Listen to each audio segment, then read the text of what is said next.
Item ಯಾವುದೇ ಇರಲಿ try ಮಾಡಿ ಆಚಿ ಚಿಕನ್ ಮಸಾಲಾ. ಆಚಿ ಚಿಕನ್ ಮಸಾಲಾ. ರಾಜಧಾನಿ ನಂಟಿಗೆ ದಳಪತಿ ವಿಜಯ್ ಒಲವು ತೋರಿದ್ದಾರೆ. ಪೆರಂಬೂರು ಉಳಿಸಿಕೊಂಡು ತಿರುಚಿಗೆ ರಾಜೀನಾಮೆಯನ್ನು ನೀಡಿದ ಎರಡೂ ಕ್ಷೇತ್ರಗಳಲ್ಲಿಯೂ ಕೂಡ ಜನನಾಯಕನ್ ಗೆಲುವನ್ನ ಸಾಧಿಸಿದ್ರು.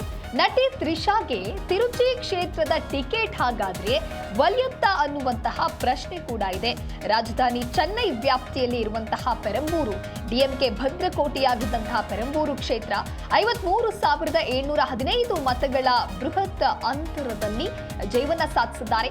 ಚೆನ್ನೈನಿಂದ ದೂರವಿರುವಂತಹ ತಿರುಚಿ ಕ್ಷೇತ್ರದಲ್ಲೂ ಕೂಡ ಗೆಲುವು ಸಾಧಿಸಿರುವುದರಿಂದ ಒಂದು ಕ್ಷೇತ್ರಕ್ಕೆ ರಾಜೀನಾಮೆ ನೀಡಿರುವ ಹಿನ್ನೆಲೆಯಲ್ಲಿ ಹಾಗಾದ್ರೆ ಇನ್ನೊಂದು ಯಾರ ಪಾಲಾಗಲಿದೆ ಅನ್ನುವಂಥ ಪ್ರಶ್ನೆಗಳು ಚರ್ಚೆಗಳು ನಿರಂತರವಾಗಿ ಸಾಗ್ತಾ ಇತ್ತು.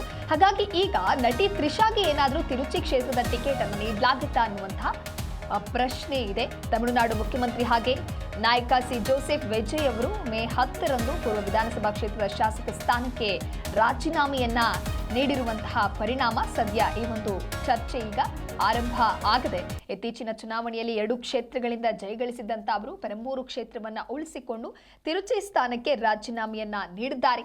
ಟಿವಿಕೆ ಮುಖ್ಯಸ್ಥ ಹಾಗೆ ನಟ ವಿಜಯ್ಗೆ ತಮಿಳುನಾಡಿನ 13ನೇ ಮುಖ್ಯಮಂತ್ರಿ ಆಗುವಂತಹ ಯೋಗ ಕೊನೆಗೂ ಕೂಡ ಒಲಿದು ಬಂದಿದ್ದು, ಇನ್ನು ಬಹುಮತದ ಸಂಖ್ಯೆಯಾದ 118ನ್ನ ಮೀರಿ 120 ಶಾಸಕರ ಬೆಂಬಲ ಪತ್ರವನ್ನ ರಾಜ್ಯಪಾಲ ರಾಜೇಂದ್ರ ಅರ್ಲೇಕರ್ ಅವರಿಗೆ ಸಲ್ಲಿಸ್ತಾರೆ. ಅದಾದ ನಂತರದಲ್ಲಿ ಸರ್ಕಾರ ರಚನೆಗೆ ಆಹ್ವಾನ ಬರುತ್ತೆ.